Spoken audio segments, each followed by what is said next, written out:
नमस्कार दोस्तों, आपके अपने परिवार आईडी एग्जाम में स्वागत है। दोस्तों, आज हम बात करने वाले हैं सीयूटी की, अर्थात केंद्रीय विश्वविद्यालय प्रवेश परीक्षा की।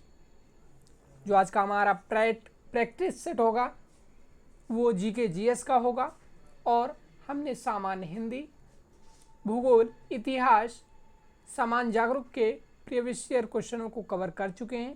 यदि आपने उन वीडियो को अभी तक नहीं देखा है तो हमारे प्लेलिस्ट में जाकर के या वीडियो के डिस्क्रिप्शन में जाकर के उन वीडियो को देख सकते हैं।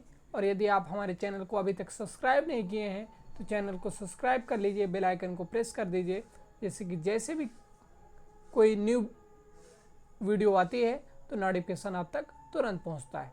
चलते हैं आज के पहले क्वेश्चन की ओर। हमारा आज का जो पहला क्वेश्चन है, संविधान सभा द्वारा भारतीय राष्ट्रीय ध्वज को कब मान्यता दी गई? आपके पास ऑप्शन है 15 अगस्त 1947 को, 26 नवंबर 1949 को, या 22 जुलाई 1947 को, या 26 जनवरी 1950 को। तो राइट आंसर क्या हो जाएगा? ऑप्शन नंबर सी राइट हो जाएगा।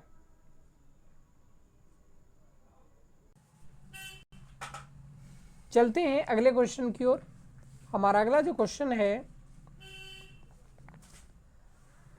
राष्ट्रध्वज में लंबाई और चौड़ाई का अनुपात है 3:2 है, 2:3 है, या 3:3 है, या 2:2 है। तो राइट आंसर क्या हो जाएगा? राष्ट्रीय ध्वज की लंबाई और चौड़ाई का अनुपात कितना है? तो 3:2 है। ऑप्शन नंबर ए राइट हो जाएगा।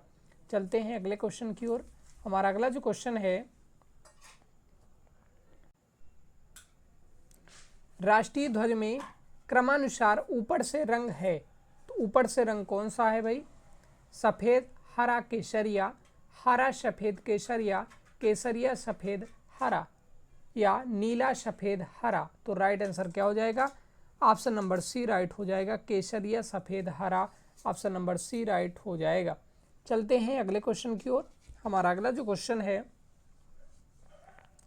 राष्ट्रीय ध्वज में ध्वज के चक्र में कितनी तीलियां होती हैं? 24 होती हैं, 30 होती हैं, 20 होती हैं, या 25 होती हैं?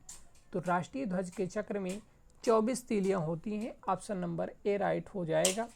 चलते हैं अगले क्वेश्चन की ओर। हमारा अगला जो क्वेश्चन है, भारतीय झंडे के मध्य में अंकित चक्र का रंग है, हरा है, नीला है, पीला है, या काला है? तो भारतीय झंडे के मध्य में नीला रंग होता है। ऑप्शन नंबर बी राइट हो जाएगा। चलते हैं अगले क्वेश्चन की ओर। हमारा अगला जो क्वेश्चन है, राष्ट्रीय ध्वज में हरा रंग किसका प्रतीक होता है? सत्य का, समृद्धि का, त्याग का, या वीरता का? तो राइट आंसर क्या हो जाएगा? ऑप्शन नंबर बी राइट हो जाएगा, समृद्धि का। चलते हैं अगले क्वेश्चन की ओर। हमारा अगला जो क्वेश्चन है, राष्ट्रीय ध्वज में सफेद रंग किसका प्रतीक होता है? शांति का, वीरता का, त्याग का, अहिंसा का? तो राष्ट्रीय ध्वज में सफेद रंग शांति का प्रतीक होता है। ऑप्शन नंबर ए राइट हो जाएगा। चलते हैं अगले क्वेश्चन की ओर। हमारा अगला जो क्वेश्चन है, भारत का राष्ट्रीय प्रतीक कहाँ से लिया गया है? सारनाथ स्थित अशोक स्तंभ से, पटना स्थित संग्रहालय से, कलकत्ता स्थित संग्रहालय से, या गया स्थित बौद्ध विहार से? तो राइट आंसर क्या हो जाएगा? ऑप्शन नंबर ए राइट हो जाएगा, सारनाथ स्थित अशोक स्तंभ से। ठीक है, चलते हैं अगले क्वेश्चन की ओर। हमारा अगला जो क्वेश्चन है, हमारे राष्ट्रीय प्रतीक पर अंकित हाथी, घोड़े एवं षांड आदि पशुओं का संबंध किसके जीवन से है? महावीर स्वामी के, महात्मा बुद्ध के, अशोक के, या किसके? तो राइट आंसर क्या हो जाएगा? ऑप्शन नंबर बी राइट हो जाएगा, महात्मा बुद्ध से संबंधित है। चलते हैं अगले क्वेश्चन की ओर। हमारा अगला जो क्वेश्चन है, राष्ट्रीय प्रतीक में सिंहों की संख्या कितनी है? 3 है, 4 है, 2 है, या 1 है? तो राइट आंसर क्या हो जाएगा? ऑप्शन नंबर बी राइट हो जाएगा, 4 है। चलते हैं अगले क्वेश्चन की ओर। हमारा अगला जो क्वेश्चन है, सत्यमेव जयते राष्ट्रीय प्रतीक में कहाँ अंकित होता है? सबसे ऊपर, सिंहों के बीच में, सबसे नीचे, या धर्म चक्र के ऊपर? तो सत्यमेव जयते राष्ट्रीय प्रतीक में सबसे नीचे स्थित होता है। ऑप्शन नंबर सी राइट हो जाएगा। चलते हैं अगले क्वेश्चन की ओर। हमारा अगला जो क्वेश्चन है, सत्यमेव जयते कहाँ से लिया गया है? मुंडका उपनिषद से, महाभारत से, रामायण से या अर्थशास्त्र से?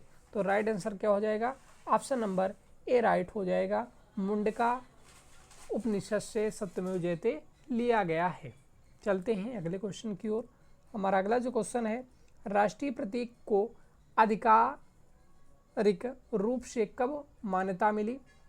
तो राइट आंसर क्या हो जाएगा? 26 नवंबर 1949 को, 26 जनवरी 1950 को, 24 जनवरी 1950 को या 22 जुलाई 1947 को? तो राइट आंसर हो जाएगा 26 जनवरी 1950 को। ऑप्शन नंबर बी राइट हो जाएगा। चलते हैं अगले क्वेश्चन की ओर। हमारा अगला जो क्वेश्चन है, भारत के राष्ट्रीय गान को आधिकारिक मान्यता किस दिन प्राप्त हुई? तो आपके पास ऑप्शन दिए हैं 24 जनवरी 1950 को, 26 जनवरी 1950 को, 15 अगस्त 1947 को, 26 नवंबर 1949 को। तो राइट आंसर क्या हो जाएगा? ऑप्शन नंबर ए राइट हो जाएगा, 24 जनवरी 1950 को। चलते हैं अगले क्वेश्चन की ओर। हमारा अगला जो क्वेश्चन है, राष्ट्रीय गान प्रथम बार अधिवेशन के किस अधिवेशन में गाया गया? लाहौर अधिवेशन 1929 में, कलकत्ता अधिवेशन 1911 में, सूरत अधिवेशन 1907 में या दिल्ली अधिवेशन 1947 में? तो ऑप्शन नंबर बी राइट हो जाएगा। कलकत्ता अधिवेशन 1911 में राष्ट्रीय गान का प्रथम बार कांग्रेस ने गाया था। कहाँ पर? कलकत्ता अधिवेशन 1911 में। ऑप्शन नंबर बी राइट हो जाएगा। चलते हैं अगले क्वेश्चन की ओर। हमारा अगला जो क्वेश्चन है, राष्ट्रीय गान गाए जाने का निर्धारित समय है 50 सेकेंड, 51.30 सेकेंड, 52 सेकेंड या 55 सेकेंड? तो राष्ट्रीय गान गाने का समय कितना है भाई? 52 सेकेंड है। ऑप्शन नंबर सी राइट हो जाएगा। चलते हैं अगले क्वेश्चन की ओर। हमारा अगला जो क्वेश्चन है, भारत के राष्ट्रगान की रचना किसने की? मैथिली शरण गुप्त ने की, बंकिम चंद्र चटर्जी ने की, रविन्द्रनाथ टैगोर जी ने किया या जयशंकर प्रसाद जी ने किया? तो राष्ट्रगान की रचना रविन्द्रनाथ टैगोर जी ने किया। ऑप्शन नंबर सी राइट हो जाएगा। चलते हैं अगले क्वेश्चन की ओर। हमारा अगला जो क्वेश्चन है, राष्ट्रीय गान किस भाषा में लिखा गया है? अंग्रेजी में, हिंदी में, बांग्ला में, पंजाबी में? तो राइट आंसर क्या हो जाएगा? बांग्ला में लिखा गया है। ऑप्शन नंबर सी राइट हो जाएगा। चलते हैं अगले क्वेश्चन की ओर। हमारा अगला जो क्वेश्चन है, भारत के राष्ट्रगीत वंदे मातरम के रचयिता कौन है? रविन्द्रनाथ टैगोर हैं, राम प्रसाद बिस्मिल हैं, अरविंद घोष हैं या बंकिम चंद्र चटर्जी हैं? तो राइट आंसर क्या हो जाएगा? ऑप्शन नंबर डी राइट हो जाएगा। वंदे मातरम के रचयिता कौन है? बंकिम चंद्र चटर्जी जी हैं। चलते हैं अगले क्वेश्चन की ओर। हमारा अगला जो क्वेश्चन है, राष्ट्रीय गीत वंदे मातरम किस पुस्तक का अंश है? आनंद मठ का, गीतांजलि का, सत्यार्थ प्रकाश का या कामायनी का? तो वंदे मातरम आनंद मठ पुस्तक का अंश है। ऑप्शन नंबर ए राइट हो जाएगा। चलते हैं अगले क्वेश्चन की ओर। हमारा अगला जो क्वेश्चन है, राष्ट्रगीत सर्वप्रथम गाया गया कब गाया गया था? 1986 के कांग्रेस अधिवेशन में, 1900 के कांग्रेस अधिवेशन में, 1904 के कांग्रेस अधिवेशन में या 1911 के कांग्रेस अधिवेशन में? तो राइट आंसर क्या हो जाएगा? ऑप्शन नंबर ए राइट हो जाएगा, 1896 के कांग्रेस अधिवेशन में। चलते हैं अगले क्वेश्चन की ओर। हमारा अगला जो क्वेश्चन है, राष्ट्रगीत को सर्वप्रथम किसने स्वरबद्ध किया? तो किसने स्वरबद्ध किया? पन्नालाल घोष ने, यदुनाथ भट्टाचार्य ने, मास्टर गणपत सिंह ने या ऑप्शन डी दिया है AR रहमान ने? तो राइट आंसर क्या हो जाएगा? राष्ट्रगीत को सर्वप्रथम किसने स्वरबद्ध किया था? यदुनाथ भट्टाचार्य ने। ऑप्शन नंबर बी राइट हो जाएगा। चलते हैं अगले क्वेश्चन की ओर। हमारा जो अगला क्वेश्चन है, भारत में सबसे अधिक जनसंख्या वाला केंद्र शासित प्रदेश कौन सा है? दिल्ली है, चंडीगढ़ है, लक्षद्वीप है या दमन और द्वीप है? तो राइट आंसर क्या हो जाएगा, ऑप्शन नंबर ए राइट हो जाएगा, दिल्ली है। चलते हैं अगले क्वेश्चन की ओर। हमारा अगला जो क्वेश्चन है, क्षेत्रफल की दृष्टि से भारत का सबसे बड़ा राज्य कौन सा है? मध्य प्रदेश है, उत्तर प्रदेश है, राजस्थान है या महाराष्ट्र है? तो राइट आंसर क्या हो जाएगा, क्षेत्रफल की दृष्टि से भारत का सबसे बड़ा राज्य राजस्थान है, ऑप्शन नंबर सी राइट हो जाएगा। चलते हैं अगले क्वेश्चन की ओर। हमारा अगला जो क्वेश्चन है, भारत में सबसे कम जनसंख्या वाला राज्य कौन सा है? नागालैंड है, सिक्किम है, गोवा है या अरुणाचल प्रदेश है? तो ऑप्शन नंबर बी राइट हो जाएगा, सिक्किम है। भारत में सबसे कम जनसंख्या वाला राज्य कौन सा है? सिक्किम है। सिक्किम की राजधानी की बात करते हैं तो गंगटोक होती है। नागालैंड की कहाँ होती है? कोहिमा होती है। गोवा की अगर बात करते हैं, गोवा की राजधानी पणजी होती है और अरुणाचल प्रदेश की ईटानगर होती है, याद रखिएगा। चलते हैं अगले क्वेश्चन की ओर। हमारा अगला जो क्वेश्चन है, 2001 की जनगणना के अनुसार उत्तर प्रदेश की जनसंख्या है कितनी है? आपके पास 4 ऑप्शन दिए हैं, तो ऑप्शन देखकर बताइए आप लोग कौन सा राइट हो जाएगा। तो ऑप्शन नंबर ए राइट हो जाएगा। कौन सा? 2001 की जनगणना के अनुसार उत्तर प्रदेश की जनसंख्या कितनी थी भाई?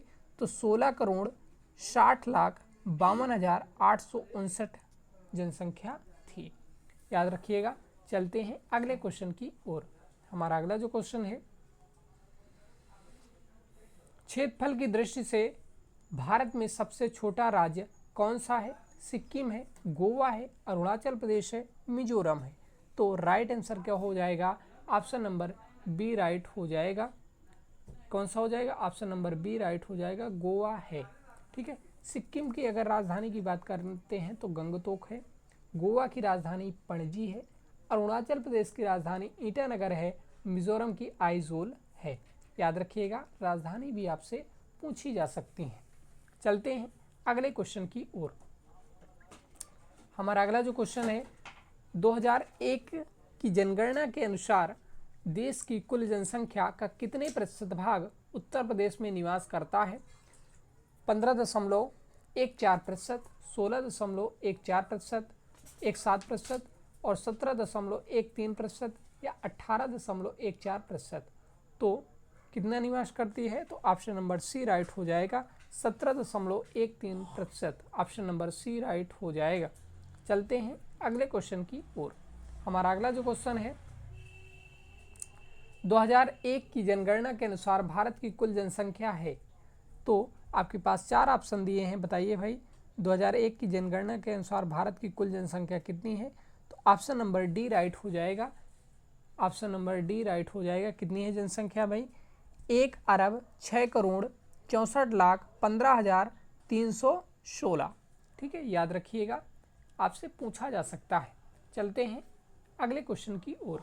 हमारा अगला जो क्वेश्चन है, भारत की सर्वाधिक जनसंख्या वाला नगर कौन सा है? दिल्ली है, मुंबई है, चेन्नई है या कोलकाता है? तो राइट आंसर क्या हो जाएगा? ऑप्शन नंबर डी राइट हो जाएगा, कोलकाता है। ठीक है, ऑप्शन नंबर डी राइट हो जाएगा, कोलकाता है। चलते हैं अगले क्वेश्चन की ओर। हमारा अगला जो क्वेश्चन है, संगीत नाटक अकादमी की स्थापना कब की गई? वर्ष 1957 में, वर्ष 1954 में, वर्ष 1956 में, वर्ष 1953 में? तो राइट आंसर क्या हो जाएगा? ऑप्शन नंबर डी राइट हो जाएगा, वर्ष 1953 में संगीत नाटक अकादमी की स्थापना की गई। ऑप्शन नंबर डी राइट हो जाएगा, वर्ष 1953 में। चलते हैं अगले क्वेश्चन की ओर। हमारा अगला जो क्वेश्चन है, भारतीय ललित कला अकादमी की स्थापना कब हुई? आपके पास 4 ऑप्शन दिए हैं, बताइए भाई 1954 में, 1960 में, 1953 में या 1958 में? तो ललित कला अकादमी की स्थापना कब की गई थी? तो 1954 में की गई थी। ऑप्शन नंबर ए राइट हो जाएगा। ठीक है, चलते हैं अगले क्वेश्चन की ओर। हमारा अगला जो क्वेश्चन है, भारत में प्रथम बोलने वाली फिल्म का निर्माण 1931 में हुआ, उसका नाम क्या था? आलम आरा था, लैला मजनू था या आन था या आग था? तो राइट आंसर क्या हो जाएगा? ऑप्शन नंबर ए राइट हो जाएगा, आलम आरा था। ठीक है, आलम आरा था, यानी कि भारत में प्रथम बोलने वाली फिल्म का निर्माण 1931 में हुआ था, उसका नाम क्या था, आलम आरा था। चलते हैं अगले क्वेश्चन की ओर।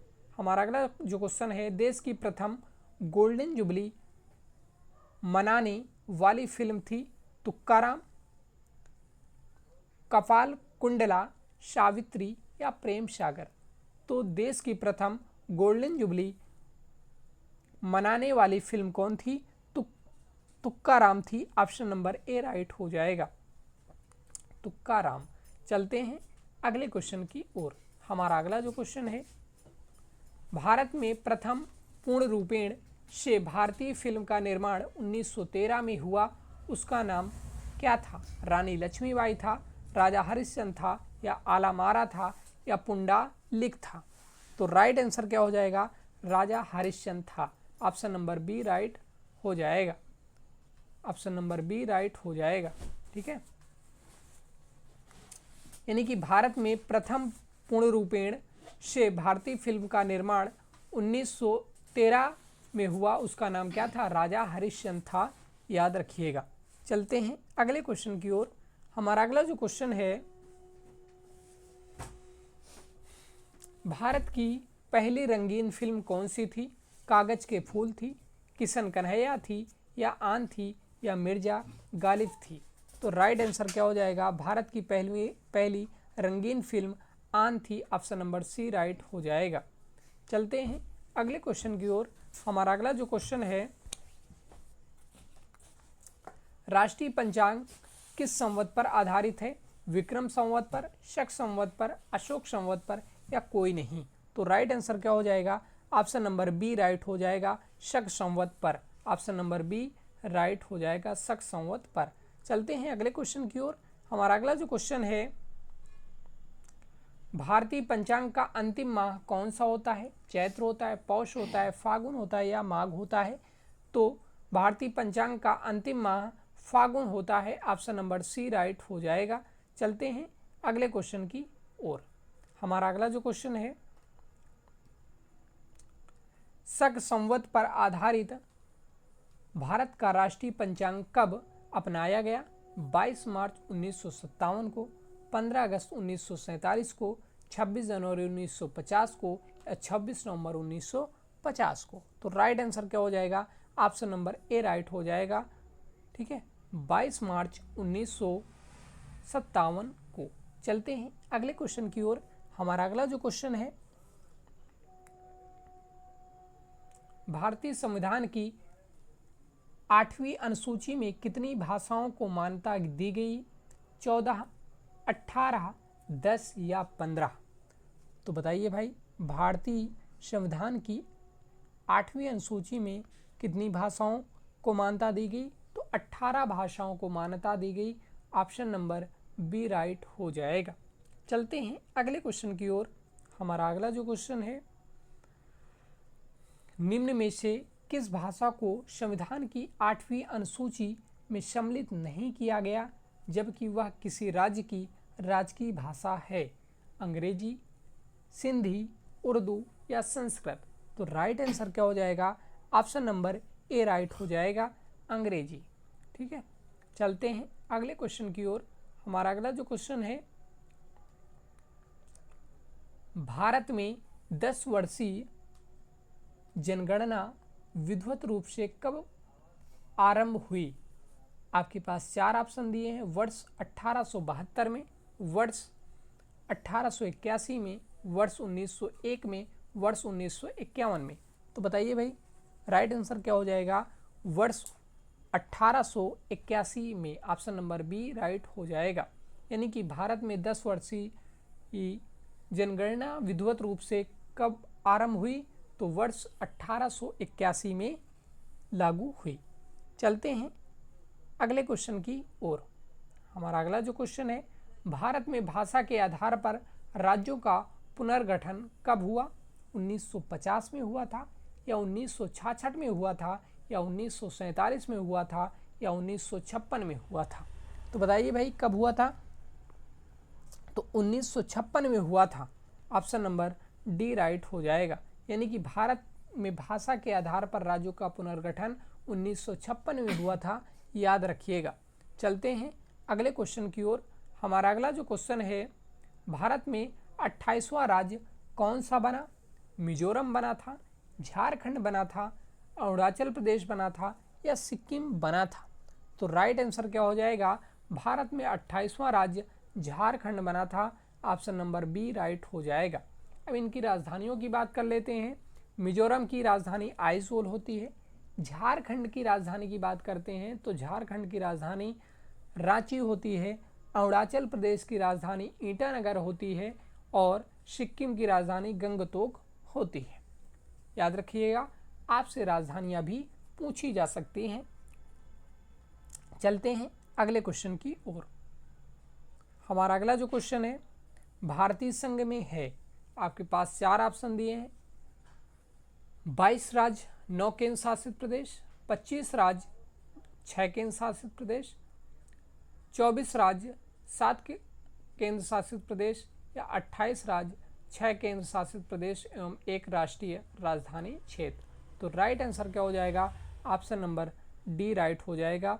ठीक है, यानी कि भारतीय संघ में है क्या? 28 राज्य, 6 केंद्र शासित प्रदेश एवं 1 राष्ट्रीय राजधानी क्षेत्र। चलते हैं अगले क्वेश्चन की ओर। हमारा अगला जो क्वेश्चन है, भारत का राष्ट्रीय पशु कौन सा है? हाथी है, शेर है, बाघ है या मोर है? ठीक है, तो भारत का राष्ट्रीय पशु क्या है? बाघ है। ऑप्शन नंबर सी राइट हो जाएगा। चलते हैं अगले क्वेश्चन की ओर। हमारा अगला जो क्वेश्चन है, उत्तर प्रदेश का राजकीय पक्षी कौन सा है?